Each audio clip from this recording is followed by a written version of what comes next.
Shalom, bertemu kembali dengan Kak Debbie di dalam podcast Malang Youth Center. Kita akan bersama-sama belajar kebenaran firman Tuhan. Mari kita berdoa terlebih dahulu. Bapa, mari Engkau menolong kami. Kami mau buka hati, pikiran kami untuk kebenaran firman Tuhan. Sementara kami belajar, Roh Kudus memberkati kami. Engkau membukakan kebenaran-Mu dan Engkau nyatakan pada kami, Engkau memberi keberanian kepada kami untuk menjadi pelaku-pelaku firman Tuhan. Dalam nama Tuhan Yesus kami berdoa. Amin. Sejak minggu lalu kita belajar mengenai tujuan hidup kita. Nah, hidup kita perlu tujuan. Karena seperti halnya ketika kita hendak melakukan sebuah perjalanan, kita tentu harus tahu kemana kita, arah kita yang akan kita tuju. Karena dengan mengetahui tujuannya, perjalanan kita akan jadi jelas dan terarah. Dan kita juga nggak akan tersesat.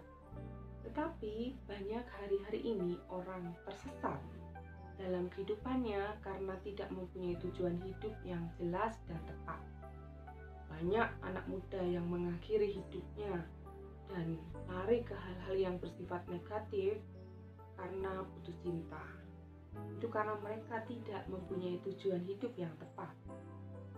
Bukan hanya anak muda saja, orang dewasa pun juga kehilangan makna dan tujuan hidupnya karena mereka menganggap hal-hal yang dapat membawa kebahagiaan seperti kekayaan, kedudukan, pendidikan yang tinggi, popularitas itu tidak bisa mereka miliki, dan terlepas dari genggaman mereka, lalu mereka kehilangan makna dan tujuan hidupnya.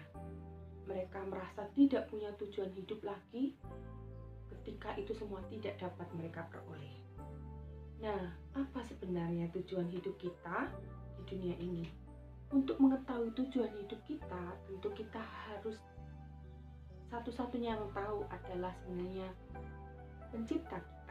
Seperti sebuah barang itu diciptakan oleh penciptanya, yang tahu tujuan barang itu untuk apa adalah penciptanya. Untuk itu kita harus kembali lagi kepada pencipta kita. Dan kita bisa tahu lewat firman Tuhan, apa yang dikatakan firman Tuhan tentang Allah yang menciptakan kita, apa tujuannya. Kalau di dalam firman Tuhan di Matius 22 ayat 37-40 yang mengatakan tentang kasihilah Tuhan Allahmu dengan segenap hatimu dan dengan segenap jiwamu dan dengan segenap akal budimu.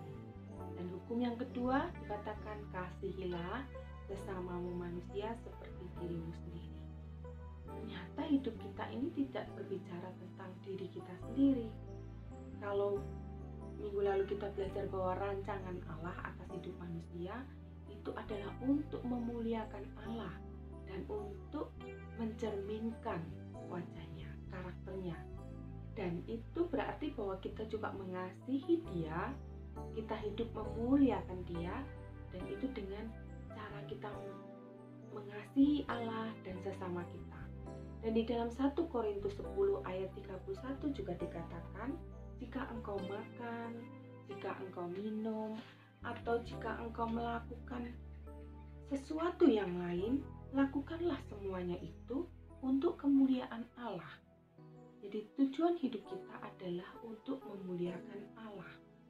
Nah, dalam segala hal, di setiap bidang kehidupan kita, pertanyaannya yang seharusnya muncul di dalam hidup kita itu, apakah hal ini membuat aku semakin mengasihi Kristus dan memuliakan Kristus di dalam hidup saya? Nah, jika kita ingin memuliakan Kristus dan kita ingin mengasihi Kristus dalam hidup kita, dalam segala sesuatu, maka cara berpikir kita, tutur kata kita, tindakan kita akan menunjukkan hal itu. Segala hal yang kita lakukan, yang kita pikirkan, kata-kata kita digerakkan oleh kasih kita, cinta kita kepada Tuhan, dan kerinduan agar namanya dikenal dipuji dan dimuliakan oleh orang lain. Nah, ketika kita makan, ketika kita minum misalnya, kita selalu melakukannya karena kita mengasihi Tuhan yang sudah memberikan kita tubuh ini supaya untuk kita. Dan kita juga ingin memuliakan Dia melalui tubuh yang dijaga kesehatannya. Nah, bagaimana caranya untuk kita hidup sesuai dengan rencana Allah?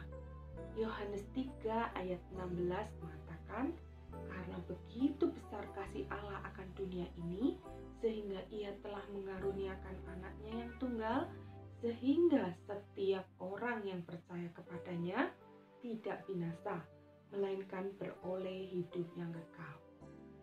Dari ayat ini ada syarat yang harus dipenuhi agar kita bisa memperoleh hidup yang kekal itu, yaitu percaya kepadanya, menerima Dia.